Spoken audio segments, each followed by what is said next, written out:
Permitido, tá? This meeting is being recorded. É isso. Portanto, todo cuidado, viu, gente? É pouco, tá? Parece coisa de papai ficar falando isso, mas não é uma chatura à toa, não. Eu mesmo fico preocupado comigo. Muita gente da minha família já vacinou, mas eu mesmo ainda não. E eu acho que a gente precisa de ter muito cuidado. Sabe assim, a gente precisa de ter muito cuidado. Não acabou a pandemia. E eu acredito, estou falando com vocês aqui agora, mas eu acredito que a gente vai ter um novo fechamento em breve. Infelizmente, talvez seja o último fechamento, mas em breve eu acho que a gente vai ter que ter uma nova restrição, porque se você observar bem, pessoal, o comportamento das pessoas é um comportamento meio surtado, tá? Por mais complicado que seja o momento, precisa de se ter paciência com algumas situações, tá?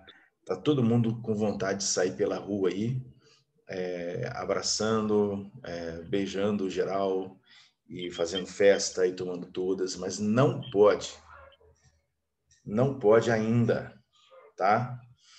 Portanto, eu vou colocar uma matéria de fisiologia bem difícil para vocês distraírem um pouco, entendeu? Porque aí, enquanto vocês estão estudando fisiologia, vocês não têm vontade de beijar ninguém, sabe? Fica todo mundo quietinho em casa.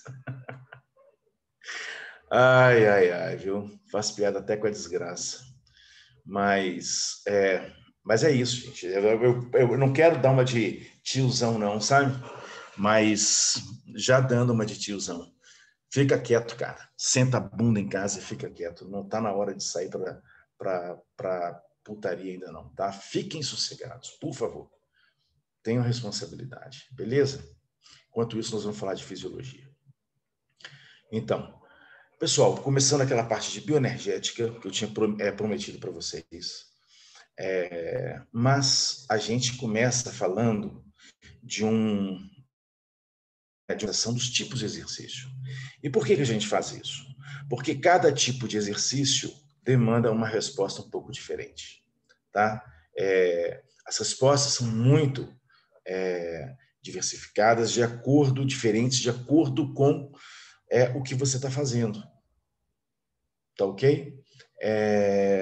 Isso é muito, muito evidente, muito característico do contexto das ciências do esporte, mas essa é uma das grandes dificuldades que as pessoas têm, no sentido de, olha, o exercício físico causa isso? Ele causa melhora do sistema cardiovascular? O exercício físico causa esvaziamento das reservas de glicogênio? O exercício físico faz com que a gente tenha uma melhora do sistema imune e fique mais protegido da Covid? O exercício físico faz bem? O exercício físico faz mal? O exercício físico mata? O exercício físico, enfim. Aí eu te respondo, depende. Depende do exercício físico. Por exemplo, vocês ouviram falar ontem de uma ultramaratona na China que matou 21 pessoas? 21 participantes da ultramaratona morreram? Não é meio louco isso? Parece acidente de avião, acidente de ônibus. Uma prova esportiva, onde 21 participantes morreram. É louco isso. Mas já saiu lá o professor, por quê? Ô, Vinícius, sim, claro. Todos de hipotermia. Todos de hipotermia.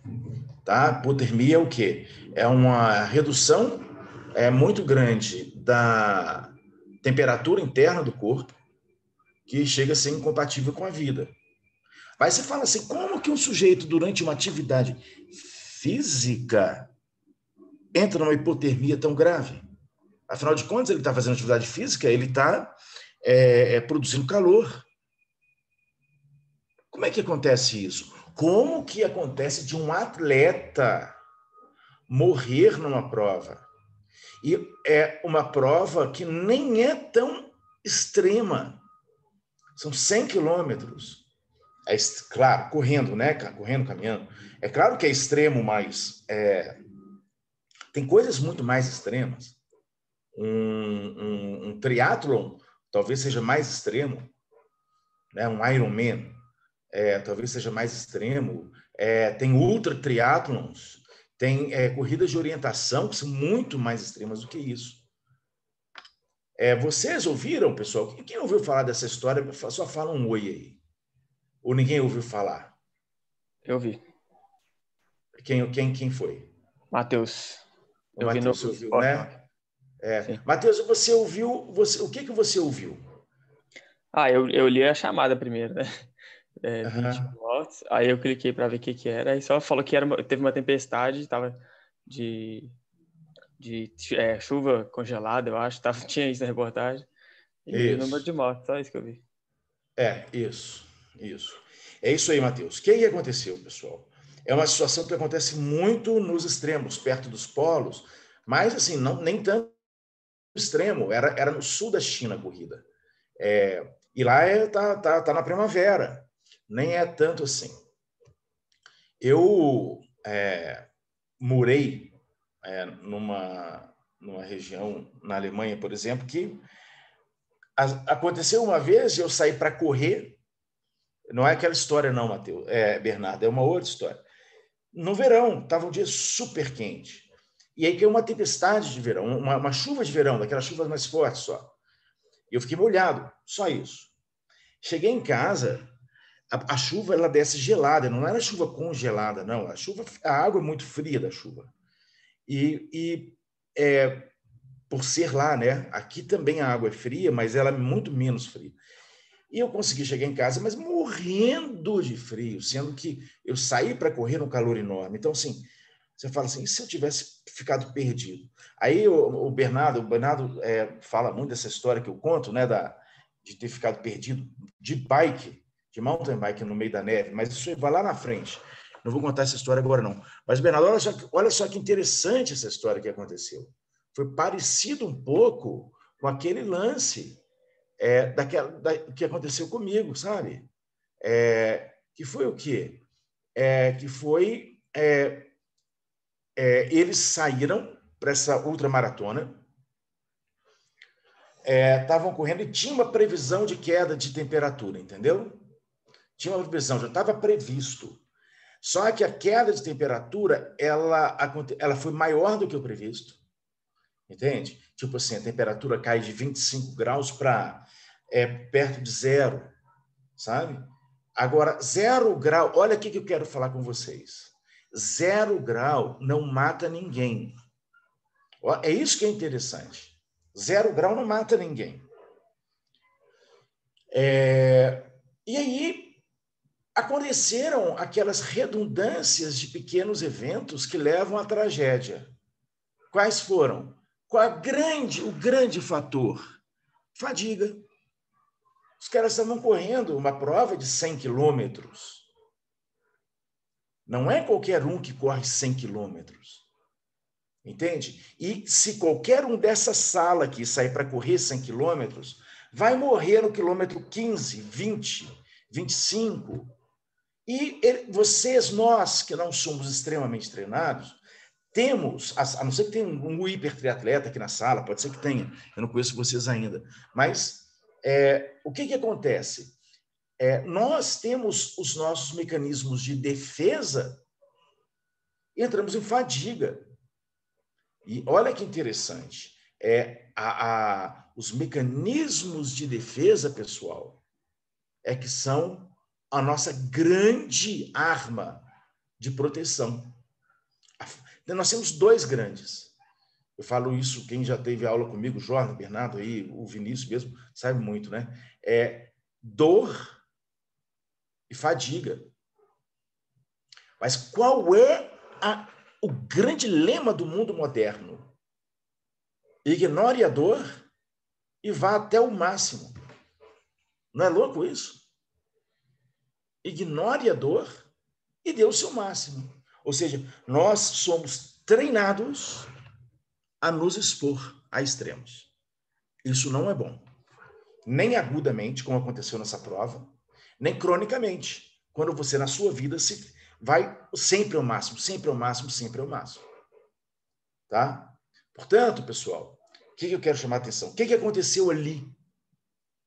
Caiu aquela água gelada e molhou o corpo das pessoas. E as pessoas ficaram com short e camisa encharcados de água. O que acontece? Perda muito rápida de calor para o ambiente, porque a condutividade térmica da água, ou seja, a velocidade em que a água conduz calor é muito maior do que o ar. Tanto que quando você quer se resfriar, o que você faz? Você joga água na cara, não é isso? Resfria muito mais. Tá? Quando você quer se refrescar, você pula numa água fria, numa água gostosa. Você se refresca, porque... Agora, quando você não quer se resfriar, tudo que você não quer é pular numa água gelada. Aconteceu que é uma água gelada em cima deles. E aí aconteceu um negócio, Vinícius que fez a pergunta, né? Um negócio muito interessante. Trágico, né? Mas interessante. Que foi o seguinte, veio uma tempestade junto com aquela chuva, de vento. E aí esses corredores, eles recebem um kit, que são, no início da prova, que são uns cobertores de alumínio, parece um alumínio, né? Não é alumínio, como é que fala? Parece um papel, aquele papel de alumínio, sabe? Para quê? Que mantém a temperatura. Ele é muito levinho, mas ele mantém completamente a temperatura do corpo. Só que o vento, as pessoas tentavam se cobrir, mas o vento levou os cobertores. E as pessoas perderam, de tão forte estava o vento, perderam. Então, quem perdeu o cobertor ficou exposto. E aí, por causa do vento, algumas pessoas perderam a orientação, entraram dentro de mato, e aí, sem cobertor, no mato, corpo molhado, a ponto de morrer.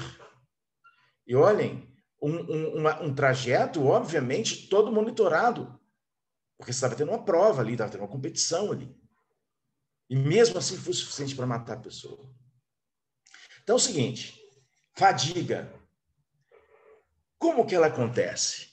Em que situações ela é determinante para uma queda de rendimento?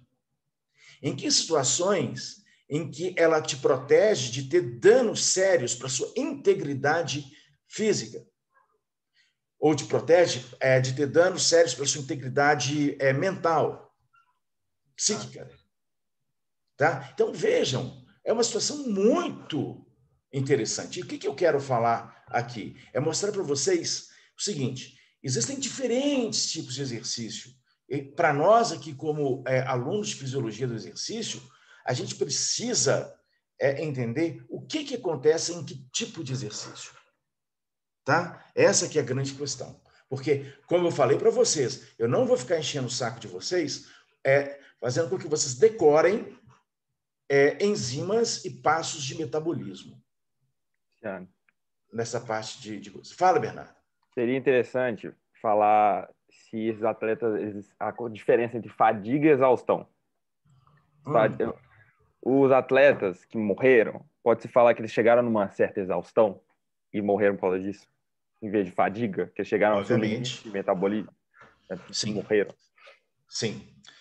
Olha só, o que o Bernardo está falando é uma questão que nós, aqui na UFMG, no Laboratório de Fisiologia do Exercício, no LaFise, conversamos muito, debatemos muito. A nossa principal linha de pesquisa se chama Metabolismo, Termorregulação e Mecanismos de Fadiga.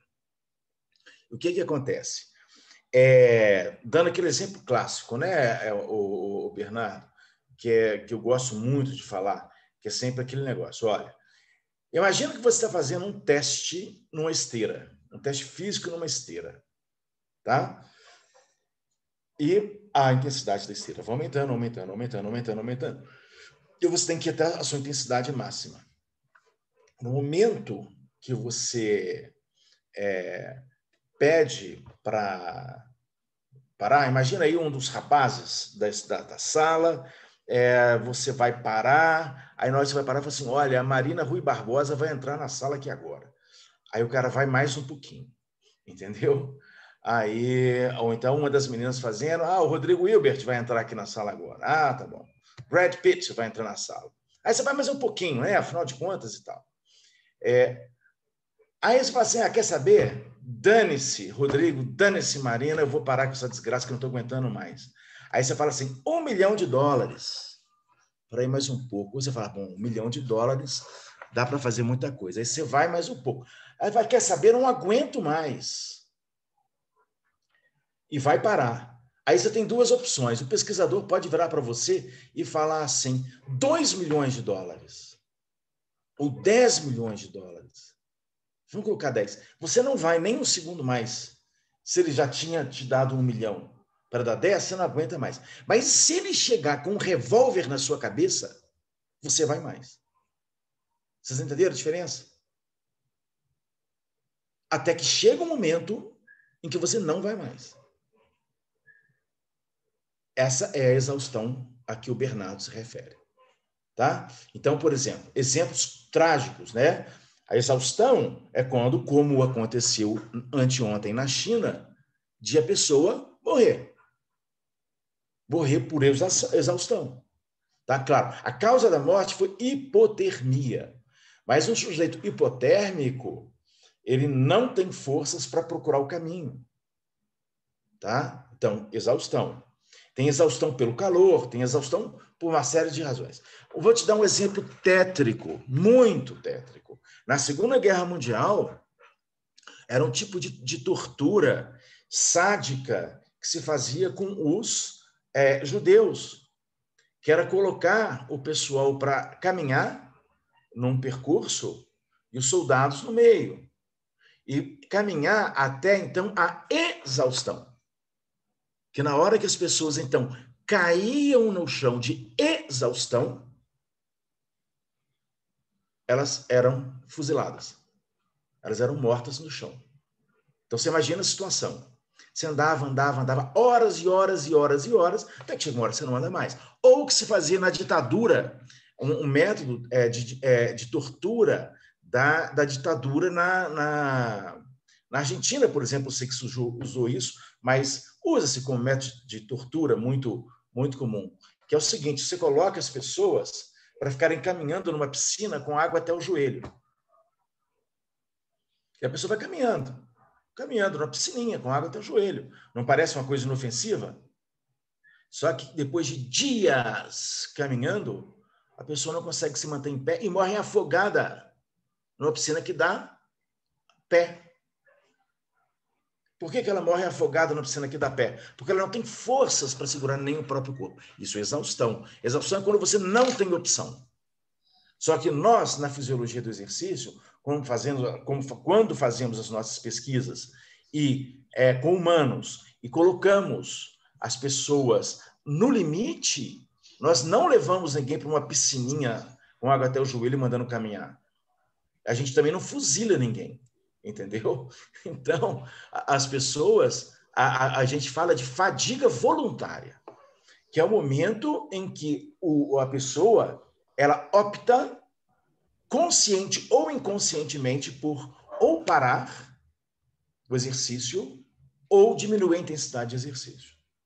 Então, hoje, por exemplo, na fisiologia do exercício, utiliza-se muito um tipo de atividade para pesquisa que se chama exercício em intensidade autoselecionada. O que é um exercício em intensidade autoselecionada? É quando você coloca uma tarefa para a pessoa máxima. Um exemplo típico são as atividades contra-relógio. O que é uma atividade contra-relógio? Coloca a pessoa no laboratório lá, em cima de uma bicicleta ergométrica, o Ravi caminhante vai ser o nosso voluntário quando a gente tiver nossa aula prática lá. Beleza, Ravi? Nós vamos te colocar em cima da bicicleta. O que acontece? Eu coloco um exercício que se chama de exercício em intensidade submáxima. Não, mentira. Eu coloco para o Ravi o seguinte, Ravi, você vai pedalar 40 quilômetros. A bicicleta vai medindo a distância, né? Tá? Eu viro para o Ravi e falo assim, eu quero a maior intensidade possível, Ravi. Eu quero que você complete os 40 quilômetros no menor tempo possível. Por isso que a gente fala de contrarrelógio. Tá? No menor tempo possível. E aí o Ravi vai no pau. Tá? E o que a gente quer estudar não é só o tempo em que ele ficou, em que ele precisou para completar os 40, tá legal? A gente estuda o quê? A gente estuda a flutuação da intensidade dele. Tá? Ou seja, como que o Ravi distribui a força dele, a energia dele ao longo desses 40 quilômetros. Na maior parte dos casos, são fatores mais importantes do que o próprio tempo em que ele completa. Tá bom? Te contar um caso, por exemplo, de um estudo de doutorado que nós fizemos aqui no laboratório. Imagina o Ravi, tá? A gente pega e coloca o Ravi num contrarrelógio aí de 40 quilômetros. Beleza, Ravi? Então, você está lá pedalando, fazendo o menor tempo possível, tá? Menor tempo possível. E tá lá. A gente mede sua frequência cardíaca, mede lactato no sangue de 5 minutos, mede sua temperatura interna, mede sudorese, quanto que você bebe de água e quando que você bebe água, enfim, série de fatores fisiológicos. Mas você está sendo filmado, tá? E aí tem um programa de computador que cria um avatar seu, tá? Cria um boneco seu e numa outra situação você é levado a fazer os mesmos 40 quilômetros contra o relógio, o menor tempo possível, só que competindo com uma pessoa, um robozinho, um boneco, que você não sabe que é você mesmo, no seu melhor desempenho. Tá? Aquilo tinha sido o seu melhor desempenho. Uma semana depois, você vai fazer o seu avatar. Você vai tentar ganhar do seu avatar. Tem uma pessoa competindo com você, que era você mesmo quando você pedalou sozinho. Olha que interessante. Tá? Foi o Tiago Mendes, nosso doutorando, hoje professor na Federal do Maranhão, que fez esse estudo. Tá? Invariavelmente, todos os voluntários ganharam de si próprios. Todos. Sendo que eles tinham se pedido a esses voluntários que fizessem o melhor tempo da vida, o melhor desempenho da vida. Como que você, uma semana depois, ganha de si próprio com tanta facilidade? Qual que é a pergunta que a gente quer colocar, pessoal? Quais são os limites do ser humano? Quais são os limites verdadeiros do ser humano? O que faz com que o Ravi, lá naqueles 40 quilômetros, vá diminuindo a intensidade, depois alguma coisa permite com que ele aumente a intensidade? Porque a gente tem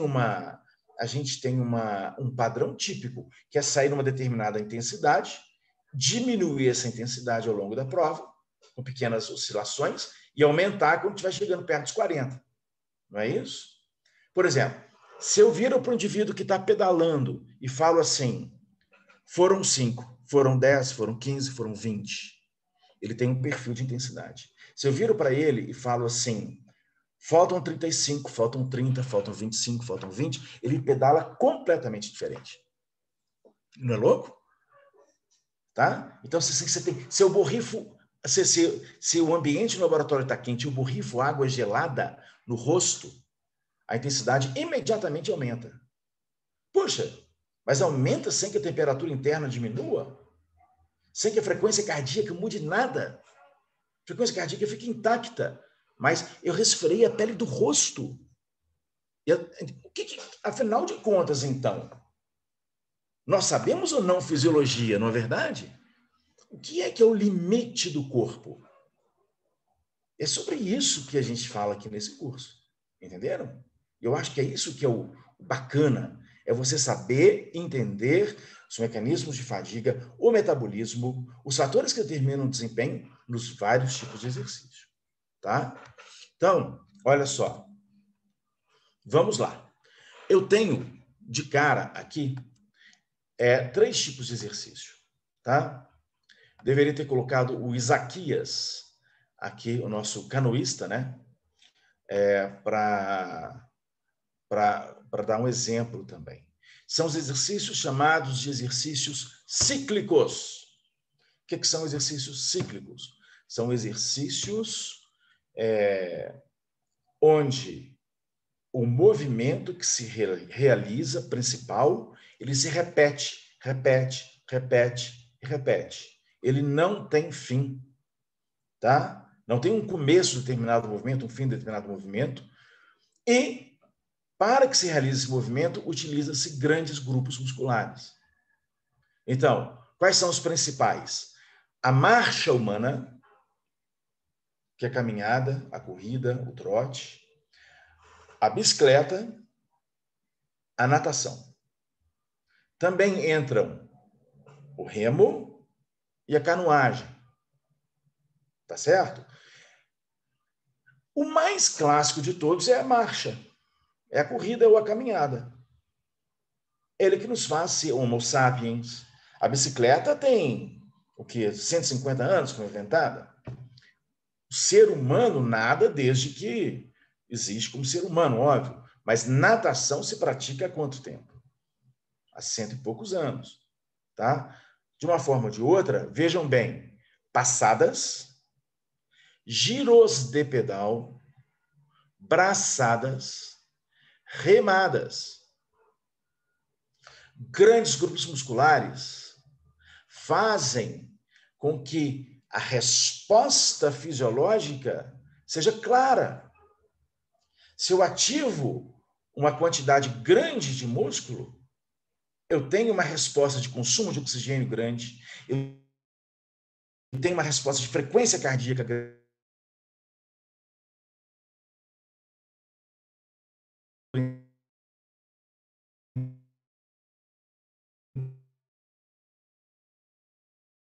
Esse movimento aqui, ó. Tá vendo na câmera aqui, ó? Esse movimento aqui, ó, é um movimento que também, ó, estou ciclando aqui meu indicador, não é isso? Tá. Mas qual que é a resposta na minha frequência cardíaca? 0 praticamente. Por quê? Porque a musculatura envolvida ela é muito pequena. Tá? Então, isso aqui não é um exercício, que é um movimento que se repete? Mas isso aqui não pode ser considerado um exercício cíclico. E o fato de você ter, isso é muito importante, passadas, giros de pedal, remadas ou braçadas, faz com que eu possa determinar em que intensidade eu quero que alguém se exercite. Então, eu viro para esse indivíduo aqui e falo assim, você vai correr a 10 km por hora. Você vai pedalar a 30, você vai nadar a 1,5 metro por segundo. Depois eu quero que você passe para 11, para 12, para 13. Por exemplo, eu quero saber qual é a frequência cardíaca desse sujeito aqui, ó, correndo a 8. A Rayane correndo a 9. A Rayane correndo a 10, a 11, a 12. A Rayane pedindo, pelo amor de Deus, para. Ela vai pedir, pelo amor de Deus, para parar com qual frequência cardíaca? Tá certo? As atividades cíclicas, elas citam 2 características. Elas elicitam uma resposta fisiológica muito clara, muito evidente, e elas fazem com que eu possa determinar qual é a intensidade de exercício que eu quero que a pessoa realize. Entenderam, gente? Essa aqui é a questão. Tá? Essa aqui é a grande questão. Viu? Então, olhem, esses são os exercícios clássicos, são os exercícios usados na ergometria para avaliação física. Então, a natação só em alguns lugares do mundo, menos, mas quando se faz ergometria se usa bike, cicloergômetros, se usa esteiras, se usa ergômetros de remo.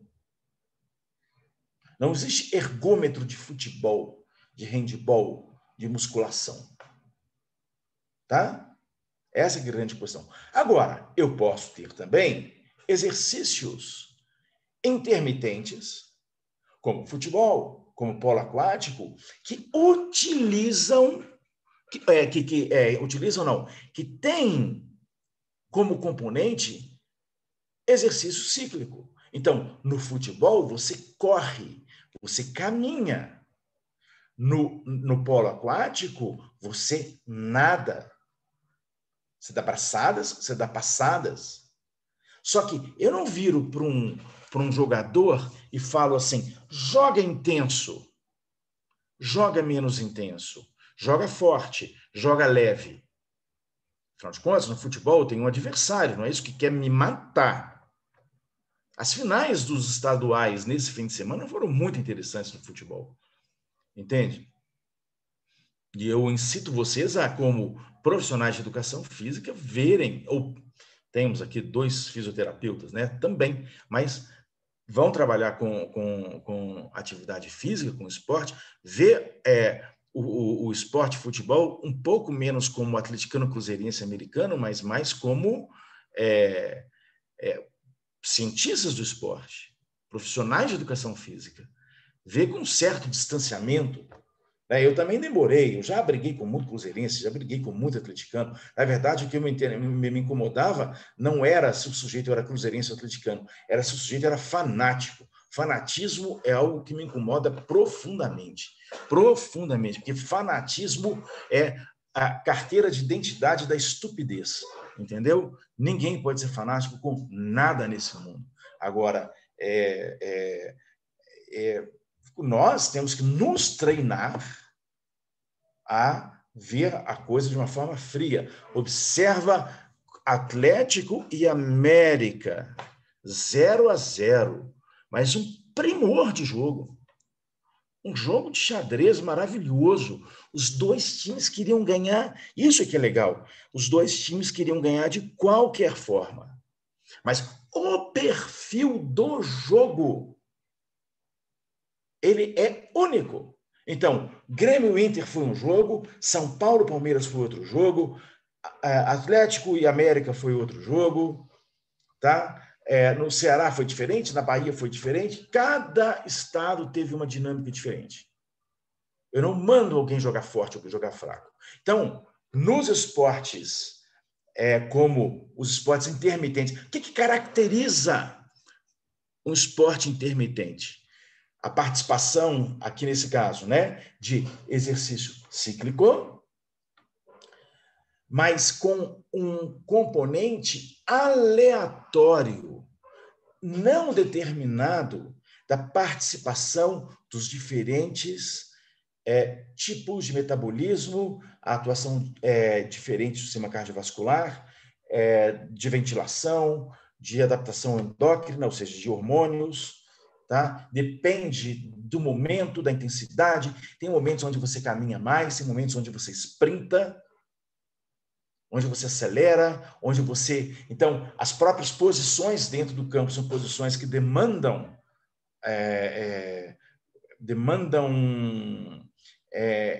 um envolvimento físico diferente. Então, um zagueiro e um atacante, eles correm menos do que laterais e jogadores de meio de campo. Os laterais correm mais do que jogadores de meio de campo, tá? Porque tem que atacar, tem que defender. E aí vai ser, o treinador quer que fique sempre atrás da linha da bola. O treinador faz o seguinte: olha, você, meu filho, fica lá na frente, não tem obrigação de voltar marcando. Depende muito. Mas então, como eu tenho participação de grandes grupos musculares aqui, estão vendo? Grandes grupos musculares, tá? Eu consigo monitorar o gasto energético, a intensidade no jogo de futebol. Vocês viram vários jogos ontem, só ontem, onde, na hora que termina o jogo, o cara sai comemorando, tira a camisa, o cara está com cardiofrequencímetro, o cara está com um sutiã de um sistema de GPS para monitorar quanto que ele corre, qual que é o deslocamento, que tipo de deslocamento dele. O Atlético joga assim, o América joga assim, o Cruzeiro joga assim. Você vê muito claramente ontem, muito legal, nos campeonatos menores, com times teoricamente de menor expressão, logo de menor poder financeiro, orçamento, os jogadores tiravam a camisa para comemorar com um cardiofrequencímetro, um monitor de frequência cardíaca. Nos times maiores, o cara tirava para comemorar, o cara com um sutiãzinho para prender o GPS nas costas. Tá? Quer dizer, quem tem mais dinheiro usa o sistema mais evoluído. Quem tem menos dinheiro monitora a frequência cardíaca, o que dá para fazer. Tá? Mas vocês vejam que dá para monitorar. Dá para monitorar. Mas é porque usa grandes grupos musculares. Agora eu vou te perguntar, tem exercício intermitente assim, ó. E agora, José? Eu estou dando 3 exemplos. Onde também o que caracteriza o exercício intermitente é uma aleatoriedade, uma não programação no tipo de metabolismo, no tipo de resposta fisiológica. Agora, uma coisa é jogar futebol, jogar polo, outra coisa é uma luta de taekwondo, uma luta de judô, um jogo de squash. Tá? Eu posso monitorar muito a frequência cardíaca no jogo de squash. Vejam bem, eu tenho atuação de vários grupos musculares, mas a bolinha fica mais parada do que no ar. Tá certo? É um jogo muito intenso, porque a reposição de bola ela é rápida. Então, normalmente, assim, via de regra, a frequência cardíaca no jogo de squash ela fica muito alta. Há uma demanda energética muito grande. Tá? Agora, uma luta de taekwondo, uma luta de judô. Olha aqui essa posição aqui, ó. Uma luta de judô de altíssimo rendimento. Eu tenho 2 lutadoras numa posição de luta de solo com imobilização. Você está vendo que uma lutadora está tentando imobilizar a outra. Você acha que elas estão... A carinha dela está com a cara de que a luta tá fácil? Tem uma que está morrendo sufocada ali, coitada. E a outra tá morrendo sufocada, sufocando. Se você pegar a frequência cardíaca dessas mocinhas aqui, ó, não está tão alta. Entende? Por quê? Porque o exercício é pouco dinâmico. Ela está numa situação de mobilização. Mas então, significa o quê? Nesse tipo de exercício, eu não consigo determinar, através, por exemplo, daquelas grandes variáveis fisiológicas, frequência cardíaca, lactato sanguíneo, qual é a intensidade do que está rolando. Porque isso aqui está muito intenso, mas eu não tenho como saber. Eu tenho uma noção leve. Da mesma forma no taekwondo. Tá? Taekwondo, eu tive o prazer de trabalhar com a seleção da Alemanha de taekwondo quando fiz pós-doutorado lá em 2008. Inclusive, minha coleta de dados foi com os lutadores da seleção da Alemanha. E eu não entendia nada de taekwondo antes. Eu achava legal, né? Queria fazer taekwondo quando eu era rapazinho, mas o meu pai nunca me botou no taekwondo. Então, eu sou um lutador de taekwondo frustrado. Mas eu nunca nem tinha visto uma luta de taekwondo, quanto mais no alto rendimento, né? Eu queria lutar taekwondo porque eu era baixinho e fraquinho. E quando eu era rapazinho, eu queria ter algum poder de defesa para não sofrer tanto bullying.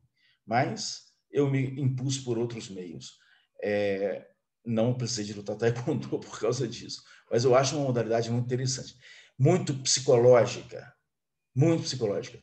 Mas eu não entendi nada. Quando você não entende nada, você vê uma luta de taekwondo, gente, é a coisa mais engraçada.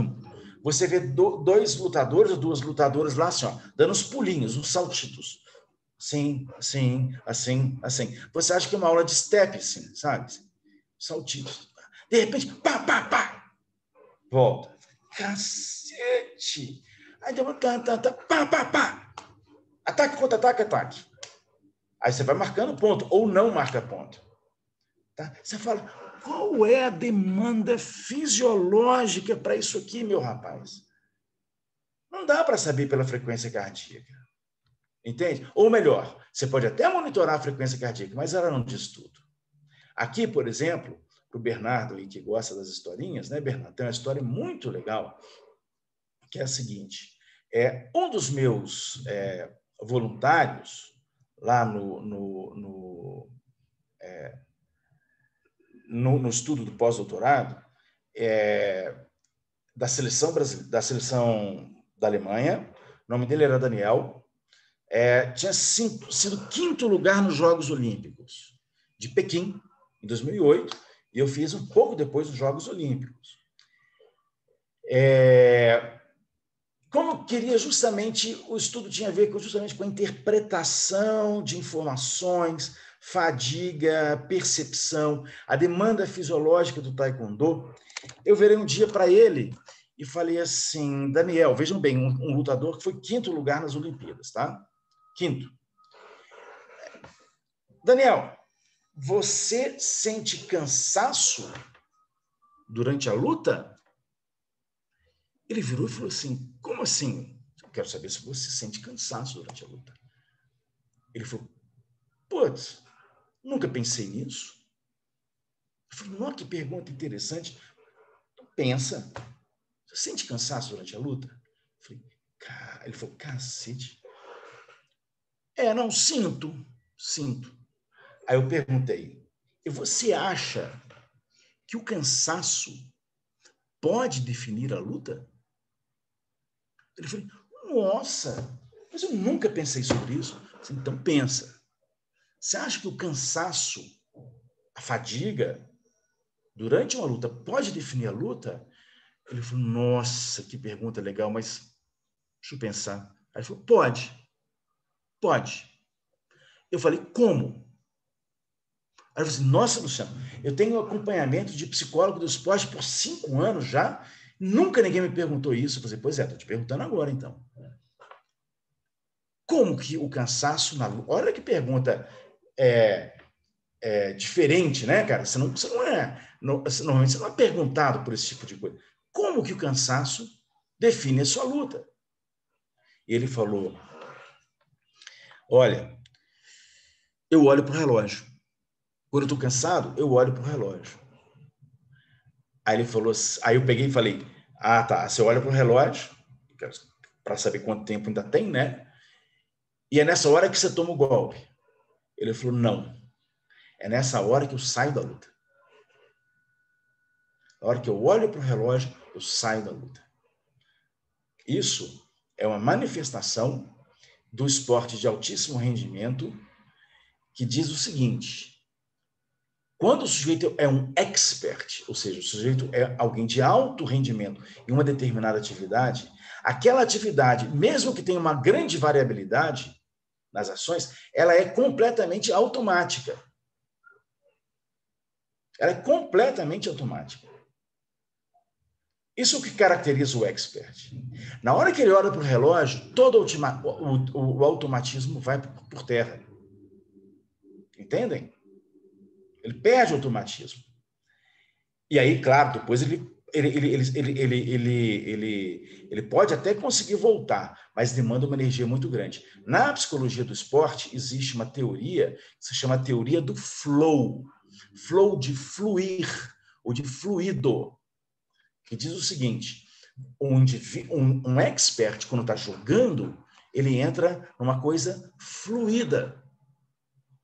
Tá? Ele não pensa para fazer as coisas. Na hora que ele olha para o relógio, ele perde. E tivemos, neste fim de semana, um exemplo que deveria ir para a aula de psicologia do esporte, que foi o pênalti que o Neymar perdeu e não podia ter perdido no jogo lá do campeonato francês, que fez com que o PSG não ganhasse o campeonato.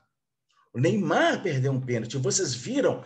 Quem viu o pênalti sabe por que o Neymar perdeu o pênalti. Você viu, Vinícius? O pênalti que viu, Bernardo? Não. O Neymar perdeu o pênalti, sabe por quê? O Neymar perder pênalti. Ele perdeu um pênalti porque o goleiro ficou dançando na linha. Ele ficou dançando. Depois vocês procurem o pênalti que o Neymar perdeu. Eu acho que foi no jogo contra o Lille, não tenho certeza. O Lille ganhou, mas foi no outro jogo, então, que... O fato foi o seguinte: o que o goleiro fez? Na hora que o Neymar olhou, o goleiro não ficou no meio do gol. O goleiro ficou bem pertinho de uma trave. Tá? Tipo assim, ensinando, fazendo assim com a mão, ó, cobra aqui, ó, cobra aqui, ó, cobra aqui. Deixando. Na hora que o Neymar foi bater, aí ele foi para o centro do gol.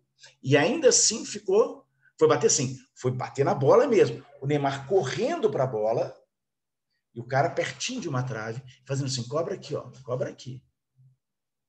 Tá? Aí, na hora que ele ia bater, ele foi para o centro do gol. O que aconteceu? O Neymar chutou para fora. O que o cara fez? Inteligentíssimo. Ele tirou o automatismo do Neymar. Entenderam? Ele tirou o Neymar do flow. E o cara errou. Mas isso, sabe o que isso tem a ver com metabolismo energético, que é o tema da aula? Absolutamente nada. Zero. Mas é interessante pra cacete, não é? Pois é, por isso que eu contei. Tá? Faz parte aí, né, Vinícius, de compor todo o conhecimento da coisa. Mas é interessantíssimo. O goleiro falou assim, cara, que chance que eu tenho de pegar um pênalti contra o Neymar? O cara não bate onde a coruja dorme, ele bate no olho da coruja. Entende? A única chance é eu tirar ele do sério. E tirou. O Neymar não estava... Essa é a imprevisibilidade. Mas a questão da fadiga lá do menino, do lutador, do Daniel, foi isso. A demanda física tira ele. Mas que demanda é essa? A gente não sabia até fazer esse experimento. Vocês estão vendo esse colete aqui, ó? Ele é um colete que marca os pontos quando a pessoa toca. Na época, é um colete, aqui é da Daewoo, mas a Adidas foi quem fez o primeiro colete que marcava ponto. Tá? E ele não deixava as ondas eletromagnéticas dos medidores de frequência cardíaca passarem, porque o cara não pode lutar com o relógio, com o cardiofrequencímetro. Então, o receptor fica do lado de fora, tá? E o sujeito ele luta com o cardiofrequencímetro no peito. E o pau vai pá, pá, pá, pá, pá. E você não tem como saber qual é a frequência cardíaca dele. Ninguém tinha frequência cardíaca de luta de taekwondo até aquele momento. Não se sabia, nunca no mundo tinha se medido. Até que veio um torneio europeu, não era um campeonato europeu, mas veio um torneio europeu, e nós fomos e nós colocamos um cardiofrequencímetro no peito de lutadores de alto rendimento, porque nós descobrimos na época um cardiofrequencímetro holandês que conseguia passar pelo colete. Porque você pode colocar no treino com sparring, sujeito sem colete, mas não é igual numa luta de verdade. A gente queria saber qual é a resposta de frequência cardíaca de uma luta de verdade. E sabe o que aconteceu? Os rounds têm 2 minutos, tá? Corridos. Se tiver que separar, para o cronômetro. Ou seja, não corridos, né? Quando você para o cronômetro. Então, 2 minutos de tempo de luta total. A frequência cardíaca sai de perto de 80 batimentos. Os primeiros 30 segundos de luta, se a luta continuar direto, sem interrupção, ela vai aumentando de forma linear até que chega perto da frequência cardíaca máxima. Cerca de 100, para lutadores, então, jovens, 190, 195 batimentos, e fica neste patamar até o final do round. É uma loucura. Se você me perguntasse, como fisiologista, se era isso que acontecia, eu te falaria nunca, jamais. Aqueles caras dando aqueles pulinhos ali, ó. Não é possível. Frequência cardíaca de campeão europeu, campeão mundial, ali, ó, no alto, no topo, no talo, mesmo quando não parece que é tão dinâmico, entenderam? Tá? Então, isso são detalhes muito interessantes, pessoal, que eu queria colocar para vocês, tá? Nós vimos aqui, então, até agora, vejam bem, as modalidades cíclicas, tá? As modalidades intermitentes que envolvem exercício cíclico e as modalidades intermitentes que não envolvem exercício cíclico. Você até dá passada no judô, no taekwondo, no squash, mas é muito pouco. Tá? Então, isso mostra a dificuldade de se entender o que acontece fisiologicamente dentro de cada uma dessas atividades. É sobre isso que eu queria falar com vocês. Tá? São 10h27, nós vamos fazer um intervalo de 13 minutos e às 10h40 a gente volta. Combinados? Vinicião, pode parar aí a gravação? Tá? O pessoal estava só... Luciano, rapidamente. O Daniel conseguiu entrar, Daniel? Acho que sim, né? Luciano. Pois bem, pessoal. Consegui, professor. Valeu. Obrigado. Luciano, tá me escutando? Oi? Luciana, só eu queria colocar 2 pontos rapidamente. Claro, claro. Eu ia perguntar se alguém quer falar alguma coisa. Sobre o Neymar, rapidamente. É que teve uma conversa com o Fernando Praz, que é foi goleiro do Palmeiras.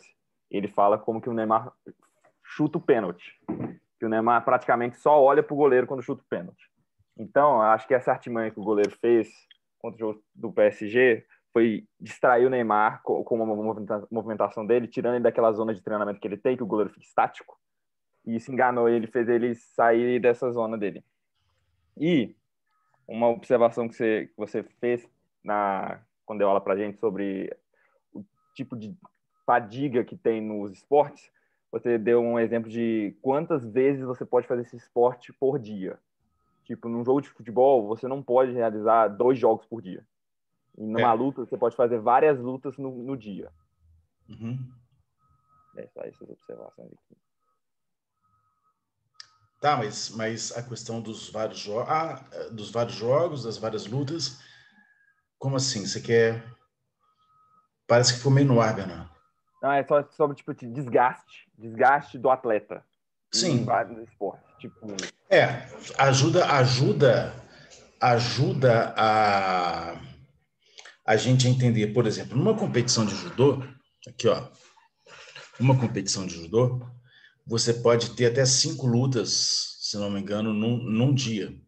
Elas acontecem todas num dia, tá? Mesma coisa no taekwondo.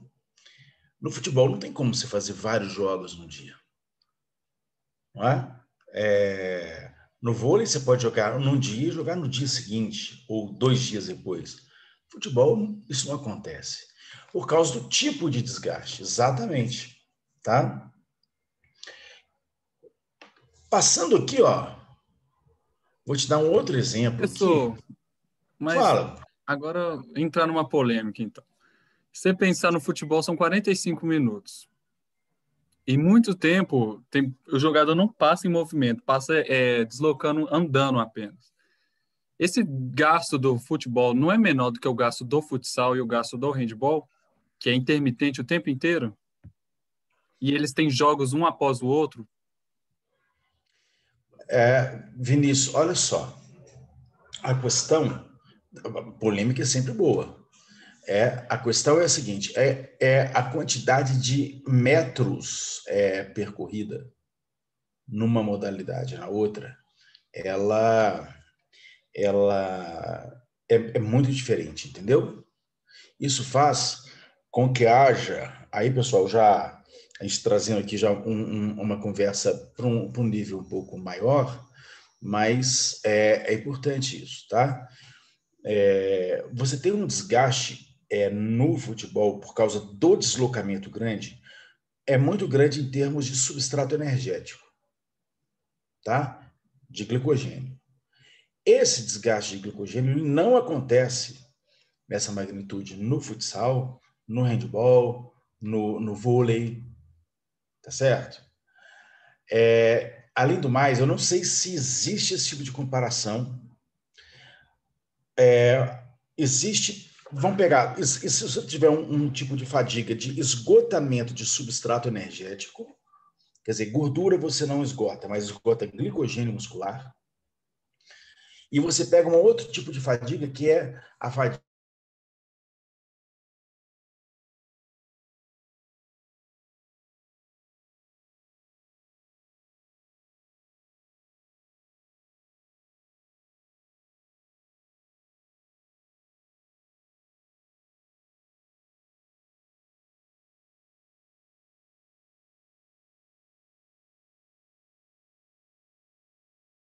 numa frenagem, num salto, numa aterrissagem. Tá? Então, você vê que pode ser muito diferente. Quer dizer, vai ser muito diferente. Você já sabe que é muito diferente, só visualmente. No handball, o handball, assim, numa quadra oficial, principalmente no alto nível, a quadra é gigante, tá? E você tem ataque o time inteiro, defesa o time inteiro. Ataque o time inteiro, defesa o time inteiro. Os deslocamentos são menores enquanto você tem as ações de ataque, tá? As ações de defesa são menores ainda, tá? Mas se você tem o time inteiro indo para o ataque, o time inteiro indo para a defesa. Uma vez eu não sei se o Londrina ainda é da primeira divisão do handball masculino. É? Pois é, uma vez eu fui dar um curso no Londrina, cheguei lá e o cara que me pegou no aeroporto era o treinador do time do Londrina. E me levou, eles tinham um jogo de Liga Nacional, me levou para ver o jogo. Então eu vi o jogo com os jogadores sentados atrás do banco mesmo, né? Eu nunca vi um negócio daquilo. Eu achei assim, uma demanda física absurda um jogo de handball, sabe? Em termos de dinamismo do jogo, o tempo inteiro, na frente, atrás, sabe?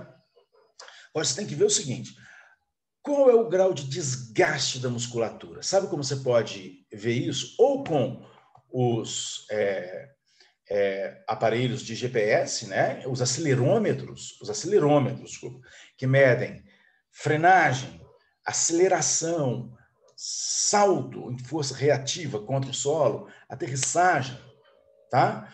Mas você pode ver isso com concentração de creatina fosfocinase, CK. Então, qual é CK, pessoal? A creatina fosfocinase é um marcador biológico, fisiológico, de desgaste da musculatura. Tá? Desgaste igual você tem um desgaste de um pneu num carro de corrida ou no carro na cidade. O pneu ele vai desgastando quando você acelera, freia, acelera, freia, acelera, freia. Tá? A musculatura semiligamento fáscias, elas vão desgastando também com aceleração, frenagem, aterrissagem, salto. E tem modalidades que você tem mais desgaste e menos desgaste. Tá? É sobre isso que eu quero dizer. Então, por exemplo, quando você tem um grande desgaste na musculatura, você precisa de muitos dias para que ela recupere. Tá? Então, você vê, por exemplo, qual é o padrão de concentração de CK de jogador de vôlei? É muito menor que jogador de futebol. Apesar daquele tanto de salto e aterrissagem, entendeu? Tá? Eu não sei se existem dados do handball. Uma coisa, Vinícius, você poderia até pesquisar aí. Ó. O Vinícius é um aficionado do handball. Né? Então, Vinícius, você sabe qual é o esporte que tem as maiores concentrações de CK? Do rugby. No rugby. E muito maior do que no futebol americano. Tá? E não é só por causa da pancada.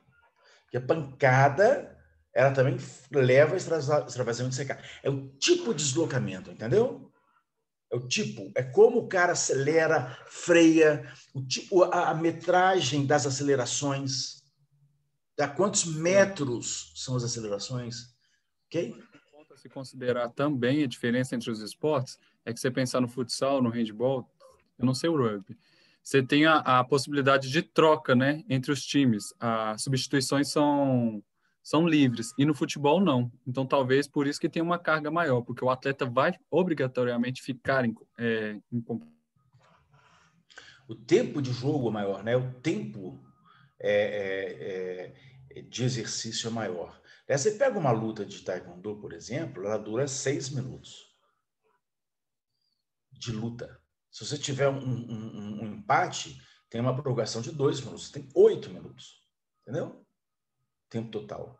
Futebol você tem 50 mais 50.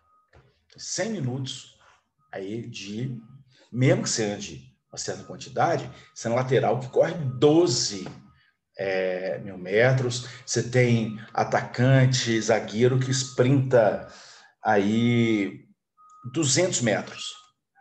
200 metros, mas de sprint. Sabe o que é um sprint? Sprint no futebol, a gente considera uma velocidade de corrida acima de 25 km por hora. Entende? Uma velocidade que aqui na turma provavelmente ninguém consegue atingir.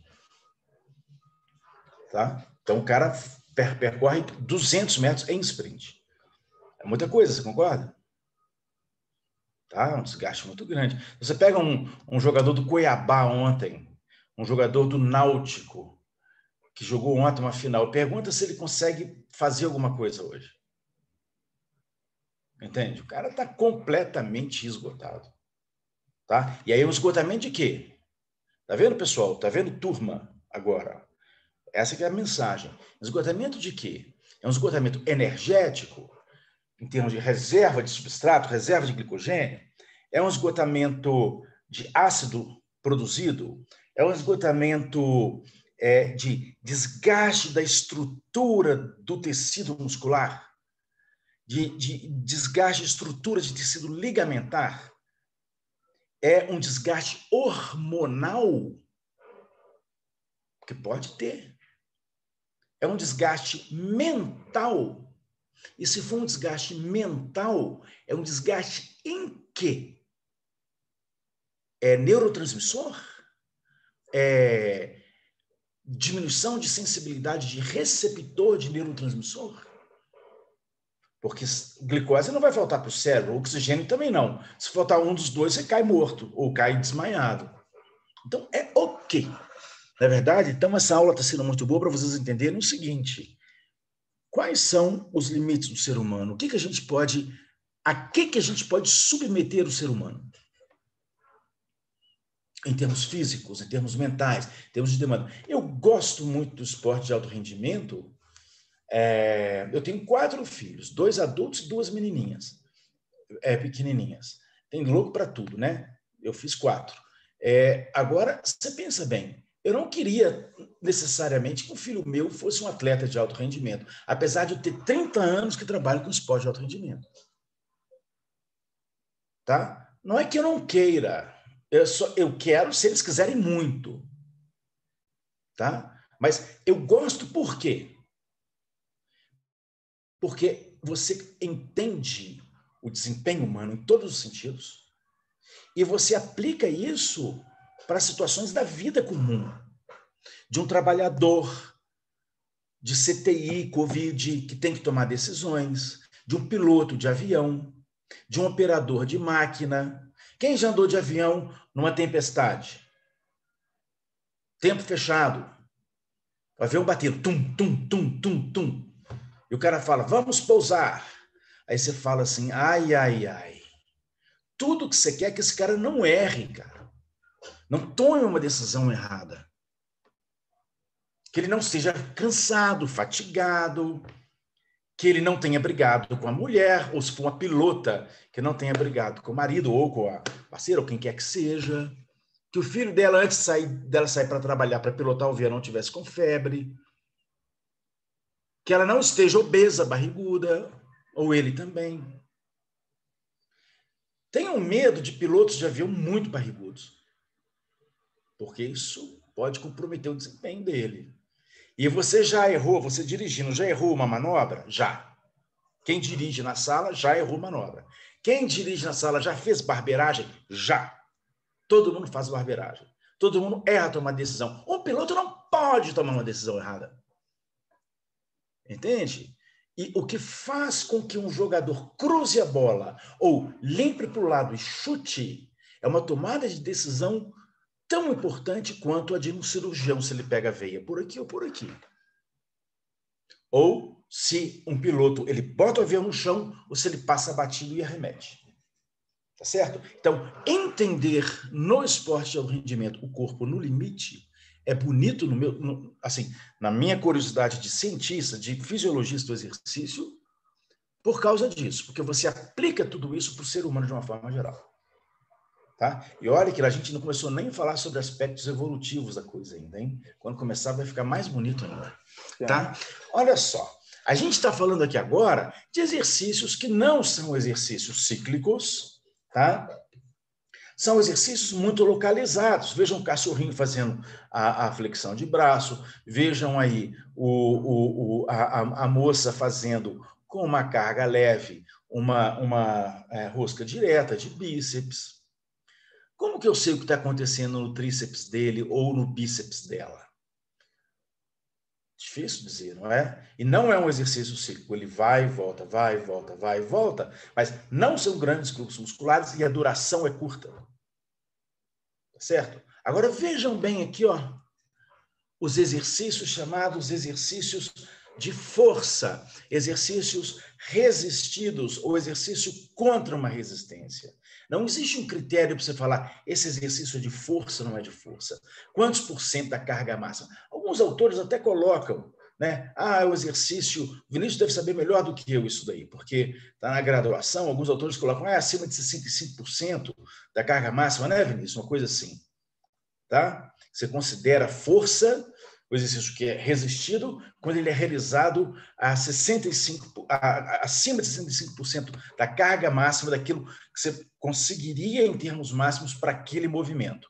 No entanto, a gama é tão grande, né? Que você veja aqui, ó, eu tenho certeza que bater uma corda naval, como esse exercício aqui dos treinamentos chamados de funcionais e tal, isso aqui é um exercício de força. Tem um componente cardiovascular também, mas é um exercício de força. Eu tenho certeza que ele está fazendo isso aqui a menos, com a carga menor do que 65% da máxima. Tá? Mas não deixa de ser de força. Aqui também, olha, isso aqui é um exercício maravilhoso. Tá? Uma prancha frontal. Isso aqui, você tem que colocar muita força no centro do corpo, no quadril, no abdômen e nas costas. É garantia de você nunca ter dor nas costas. Você conseguir fazer 5 vezes 1 minuto disso daí, tá? Você nunca vai ter problema nenhum. A questão isso aí, Bernardo, você, professor Sérgio Fonseca, me falou. No dia que você fizer 5 de 1 minuto de prancha frontal, você pode ficar garantido. Você nunca vai ter problema nenhum. O problema é fazer 5 de 1 minuto. Não, pois eu faço já o crossfit da terceira idade, o Pilates, entende? Então, assim, olha, gente, não é preconceito contra o Pilates, não. Que é trabalho de força. Eu estou ficando forte demais. Pode, assim, de massa muscular. E se eu vou pensar bem, não é uma carga típica de exercício para hipertrofia, né? Nada, mas é uma atividade maravilhosa, maravilhosa. Eu sou um fã número 1 do Pilates, sabe? Acho que todo mundo deveria fazer. Até porque a gente dá muito pouca atenção à mobilidade e a mobilidade controlada, ou a força em ângulos funcionais, mas pouco usuais. Entende? E aí o bicho pega. Enquanto você tem 20 anos de idade, você está zerado. Mas quando você começa a ter uns 40 e pouco, aí você vai falar, ai, se eu tivesse feito.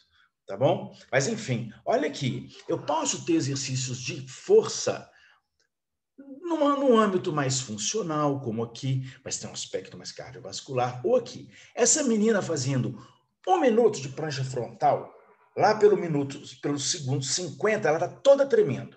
Está toda tremendo. O bicho está pegando, ela não vai aguentar, mas ela vai. Ela fez um exercício com uma ativação máxima. Mas no começo, ela estava carregando menos de 65% da força máxima. Você concorda, Vinícius? Tá? Essa que é a grande questão, na minha opinião, da limitação de se caracterizar exercício contra a resistência, se só acima de 65% da resistência máxima. Tá? Mas é um trabalho de força. Agora, ela morrendo, a frequência cardíaca dela está a 110. Então você fala assim, não, então o exercício foi fácil? Não foi fácil.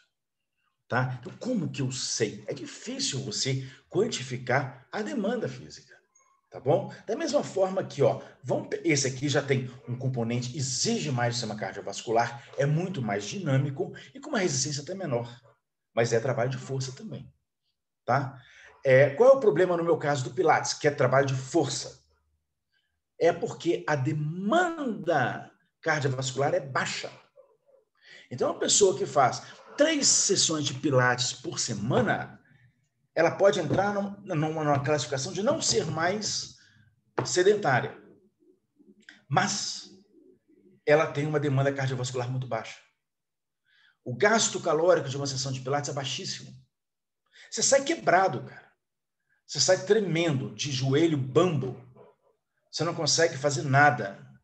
Eu tenho feito menos exercício aeróbico, eu tenho feito muito pilates. Eu falo isso, pessoal, por causa de problemas que eu tive na musculatura das costas. Por isso que eu faço tanto pilates. Mas eu não consigo fazer tanto exercício aeróbico, eu fico quebrado. Mas é desgaste muscular. Não é um desgaste energético, entenderam? Olha que interessante.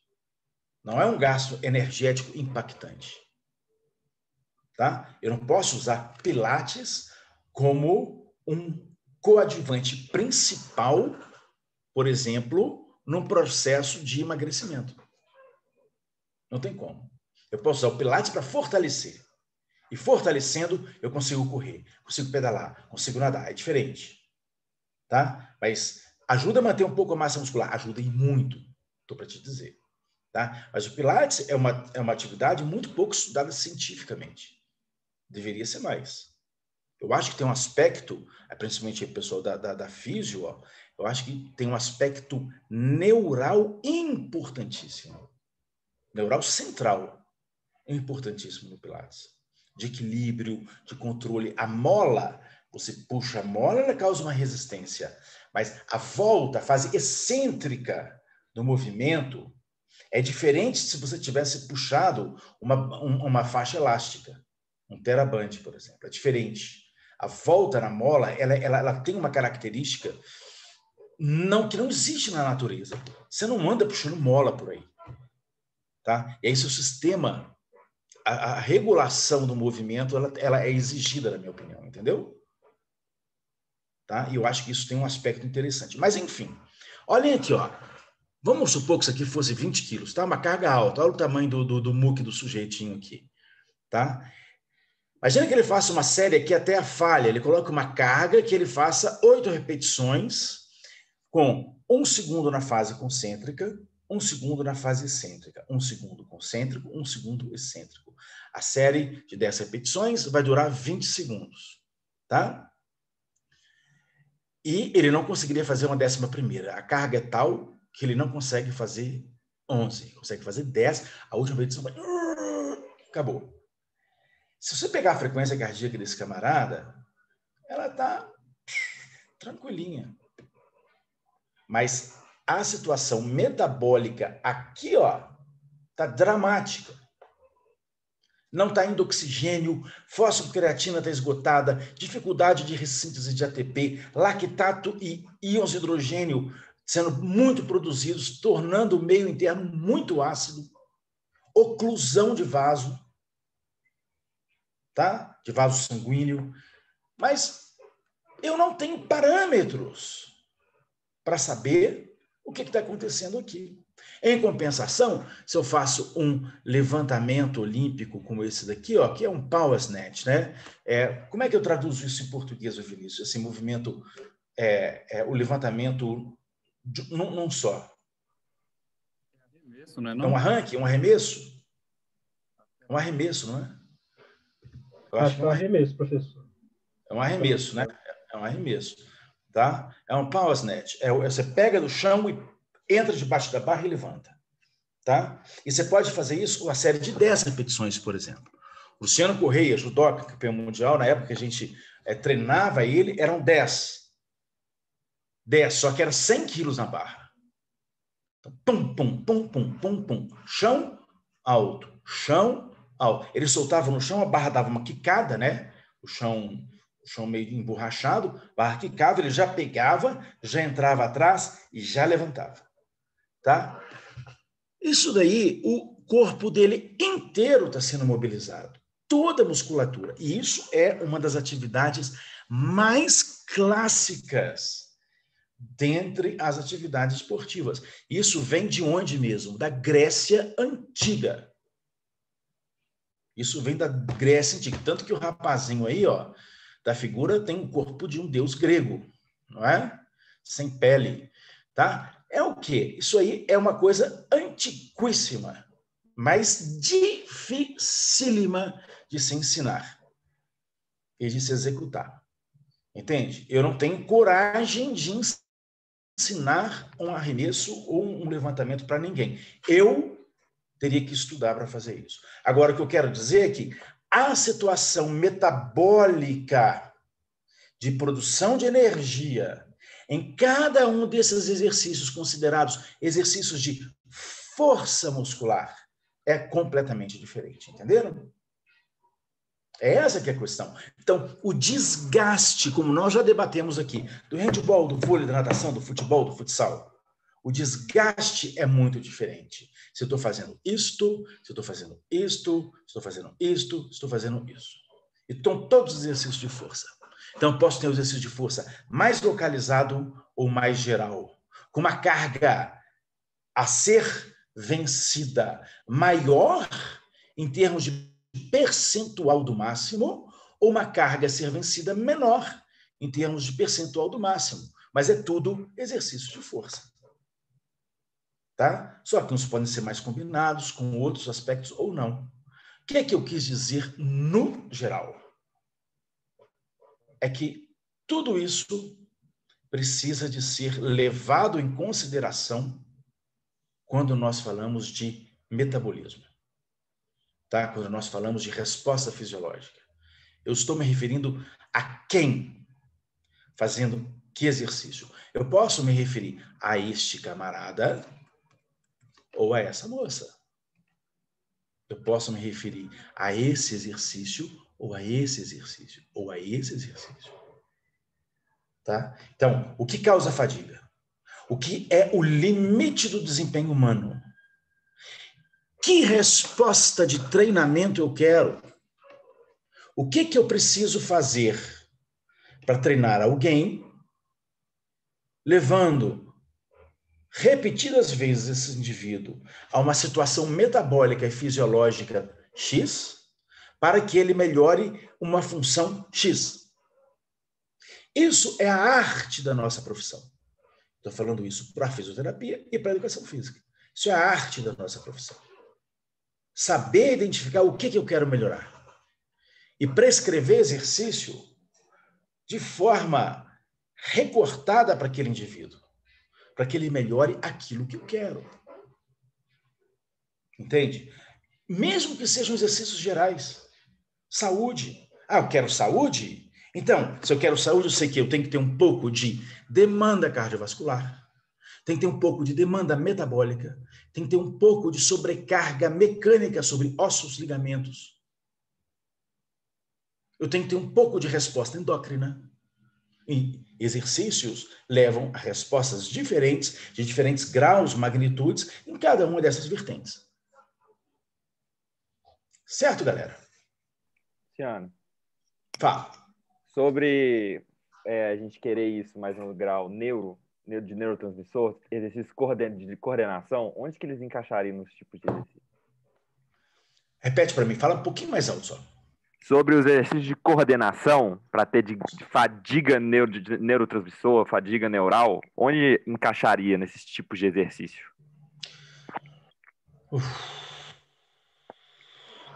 Pergunta difícil, hein? Ele encaixaria em todos os tipos. Depende do que você quer. Você pode querer uma coisa mais central ou uma coisa mais de junção neuromuscular. Tá? Na minha opinião, você pode moldar isso, dando um desafio motor. Esse desafio pode ser através da carga, através da angulação do movimento, através da posição do corpo, através da resposta na fase excêntrica, ou seja, do tipo de sobrecarga na resposta excêntrica, se tem demanda cognitiva ou não, por exemplo, se envolve tomada de decisão ou não. Tá? Imagina, por exemplo, um levantador de vôlei que recebe bola, ele tem várias opções. levanta na ponta na frente dele, levanta uma bola mais parabólica ou uma bola mais chutada, levanta atrás dele, levanta para alguém bater que está vindo de trás. Isso tem uma demanda neural. Tá? Então, quando você joga uma peladinha no céu, você está fazendo um exercício com uma grande demanda neural. Tá? Aquela peladinha sua lá no céu tem uma grande demanda neural. Neural, assim, em termos de tomar decisão. Centros mais superiores no encéfalo.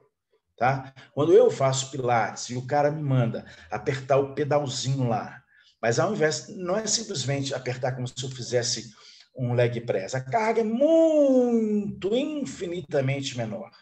Tá? Eu consigo fazer 10, 12 repetições. Só que ele me coloca numa posição X que é pouco usual. Entende? E ele fala assim, eu quero a fase excêntrica, a volta lenta. Aí o movimento sai assim, ó. Da primeira sessão, na segunda, na terceira sessão, a volta já vem assim, ó. Por quê? Porque o cérebro já aprendeu a fazer o movimento, a regular o movimento. Então o movimento sai limpo, sai fluido. Enquanto o meu sistema nervoso central não aprendeu a regular o movimento sai quebrado, entendeu? É isso que é muito bacana você perceber. É isso que é muito bacana. Você percebe como com 2, 3 sessões, um movimento que sai muito perfeito. Você tem que jogar muita energia mental para conseguir fazer o movimento. Com 3 sessões, ele já sai tranquilo para aquela mesma carga. E sabe uma coisa, Bernardo, que é muito interessante também? Vejam bem, eu sou professor de educação física. Tá? No começo, quando eu comecei a fazer, eu tinha que focar tanto na execução do exercício que eu nunca conseguia me lembrar que exercício eu tinha feito. Eu não conseguia me lembrar. Lembrava de um ou outro. Mas se eu tivesse assim, vem cá, o que você fez? Não sei. E até hoje, quando a sessão ela é uma sessão muito demandante, muito exigente, eu não consigo lembrar depois. Eu fico pensando tanto em conseguir fazer o exercício que depois eu falo assim, peraí aqui.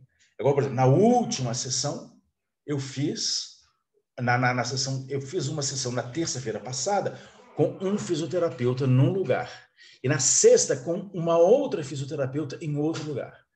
E esse cara fez um exercício novo na terça-feira, que eu gostei muito. Esse exercício me leva para frente. Na sexta, eu comentei, e ela falou, que exercício? Eu falei, não consigo me lembrar. Eu só sei em que aparelho foi. Eu não consigo me lembrar. Eu falei assim, cara, exercício legal. Esse exercício me faz bem. Eu não sei o que foi mais. Entende? Daí um pouco, você se adapta em termos centrais, tá? E vejam bem, não tem tomada de decisão, mas tem foco. E aí você está usando tanto recurso mental para conseguir fazer tal movimento que você não consegue se lembrar dele depois. Depois, quando você não tem que usar tanto, você já consegue lembrar da sessão inteira. Tá? Isso é muito interessante. Essas posições de equilíbrio, sabe? Por isso que eu gosto muito desse tipo de treinamento aqui, ó. Desse aqui, ó. Tá? Onde você demanda coordenação. Tá? Não é só o recrutamento bruto, a força bruta, por exemplo, num leg press. Você está todo protegido por uma máquina, por uma posição ergonômica e recrutar o máximo que você pode de unidades motoras, não é isso? Para levantar 300 quilos ali. Tá? Isso faz parte de treinamento também. Você precisa desse tipo de estímulo. Mas na hora que você tem que fazer um agachamento com uma carga muito menor, você vai começar a usar muitos outros recursos neuromotores. E é isso que eu acho que é interessante. Tá? Depois, não é para agora, depois para um papo, eu acho... porque é o seguinte, pessoal, o meu problema era um problema de estresse, de fadiga crônica.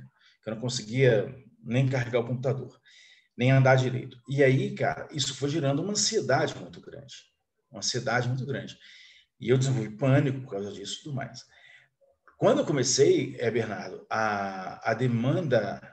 essa demanda, eu tenho certeza que que essa demanda neural dos movimentos, esse foco mental que eu tinha que colocar para conseguir fazer determinados movimentos, era tão grande que me ajudou no quadro de ansiedade, no quadro de pânico. Entende? Tenho certeza que isso influenciou. Eu não sei por que mecanismo. Se foi uma mera distração, alguma coisa, mas eu tenho certeza que isso... Porque a melhora era uma melhora muito mais do que só uma evolução física. Sabe? Eu tinha uma evolução aqui, ó, na cabeça. Tá bom? Bom, pessoal, tá na hora de terminar, né? Queria perguntar para vocês, alguma pergunta? Algum outro comentário para o restante da turma aí? Felipe e Ravi e gente, eu não estou te achando aqui, que está me assistindo aqui também. Para mim está tranquilo aqui, professor. Qualquer coisa eu te pergunto depois. Tá. E para os outros alunos também, Gabriela, Letícia, Virgínia, Pedro, Fábio, Jordan, Jacqueline Zonta. Jacqueline Zonta era um rapaz, né? Que eu vi antes, né? A Rayane Gomides, né? Alguma pergunta, pessoal? Eu tenho mais uma polêmica, mas eu posso... Então vai, vamos embora. Pode ir. Exercícios de atletas de alta intensidade, corpo deles. Exercício de alta intensidade, ser um atleta, é saudável para o corpo?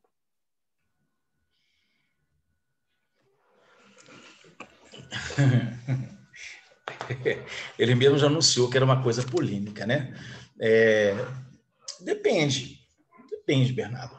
Depende de para quem, que exercício. Se você hoje me mandar jogar uma peladinha de futsal, não vai ser saudável, de jeito nenhum. Entendeu? Eu vou me arrebentar.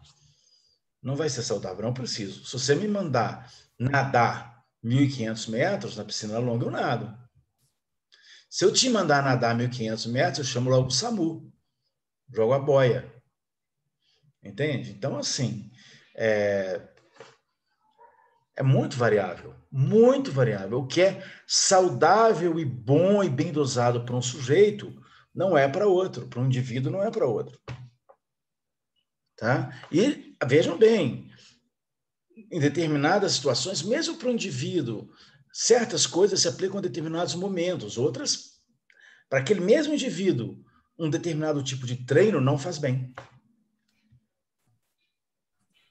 Sabe? Então, assim, é difícil você dizer o que é saudável e o que não é saudável. Agora, isso aqui é uma regra geral. Uma regra geral, tá?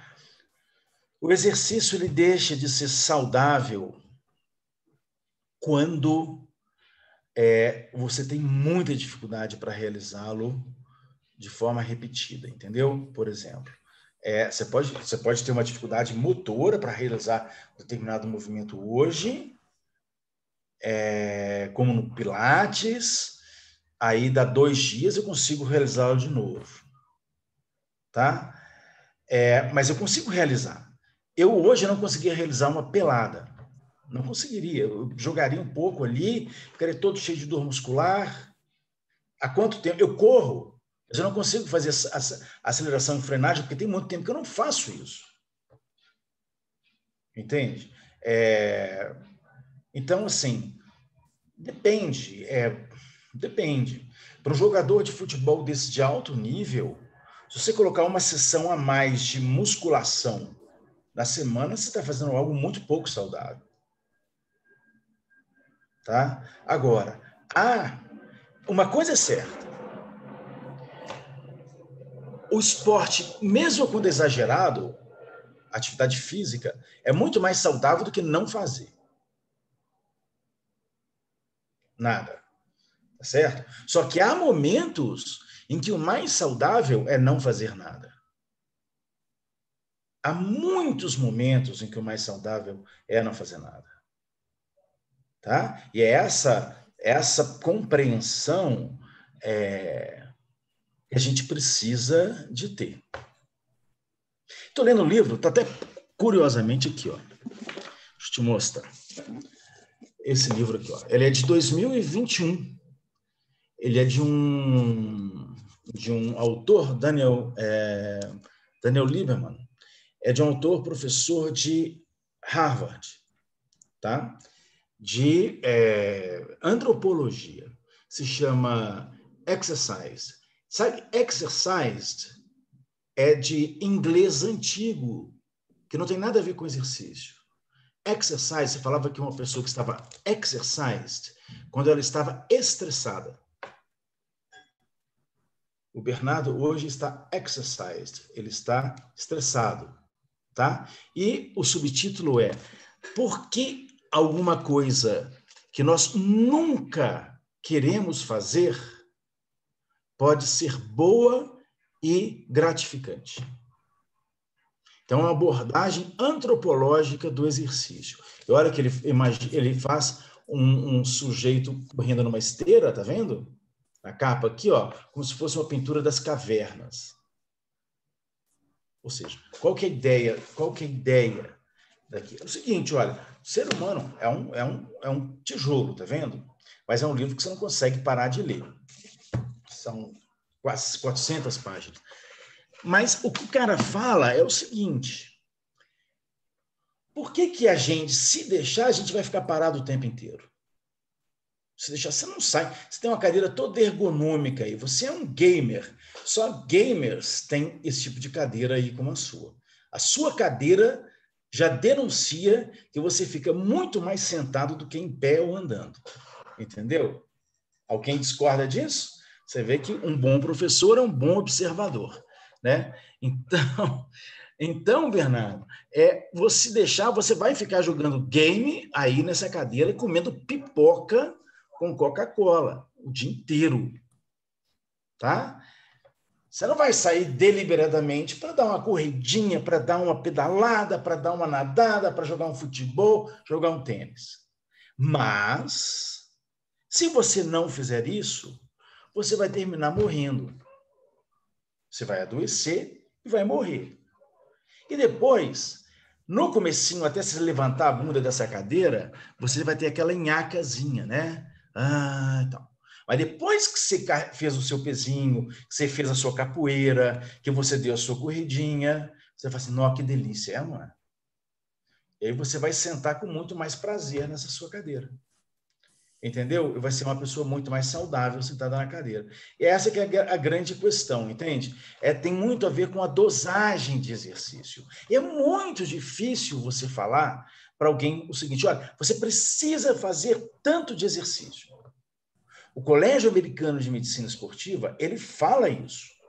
Olha, você deveria fazer 5 vezes, 250 minutos de exercício por semana, aeróbico.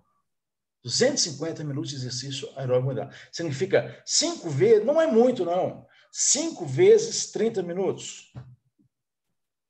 5 vezes na semana, 30 minutos. Não é muito. Uma caminhada forte já configuraria. Entende? Ou 3 vezes 50 minutos.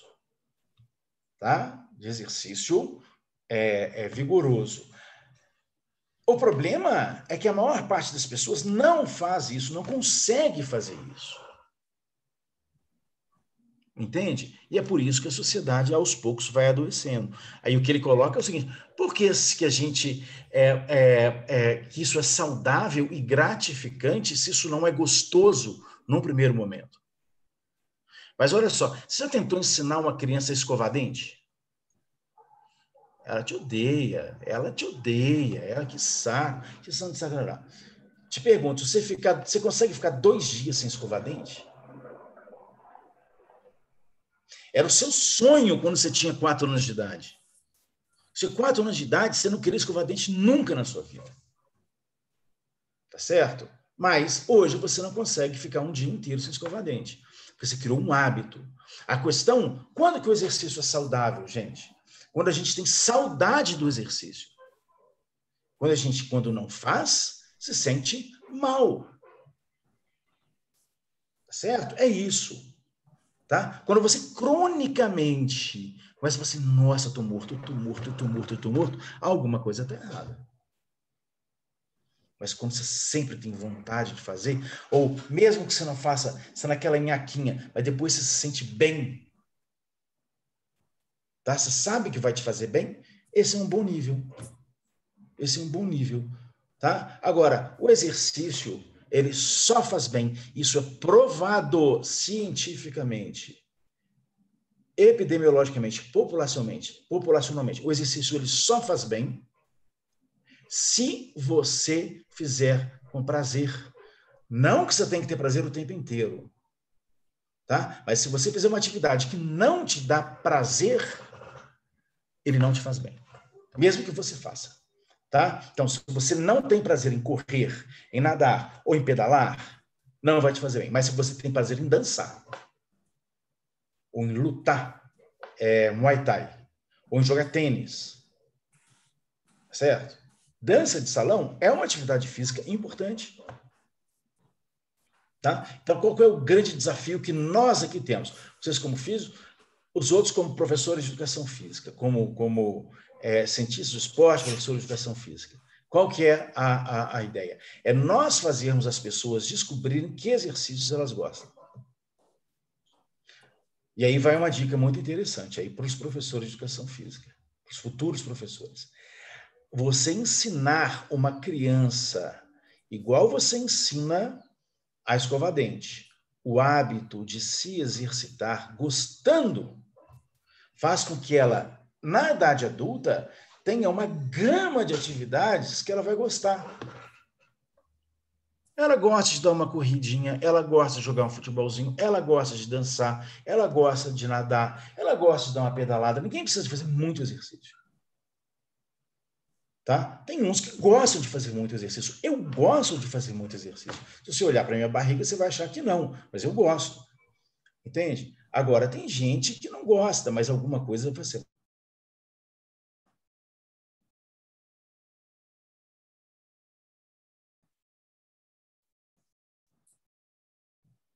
Eu considero a importância grande da educação física escolar. A educação física escolar tem essa função, fazer as pessoas... de fazer as pessoas gostarem da atividade física. Tá? Mostrar as possibilidades todas que existem. Ninguém precisa ser atleta, ninguém precisa de ser de alto nível, ninguém precisa de ter o corpinho assim ou assado, não, hein, gente? Ninguém precisa de ter assim um assado. É muito mais interessante ser fortinho e bem condicionado do que você ter uma barriga tanquinho. É muito melhor. Provadamente, comprovadamente, cientificamente. Finição, pode parar essa gravação aí.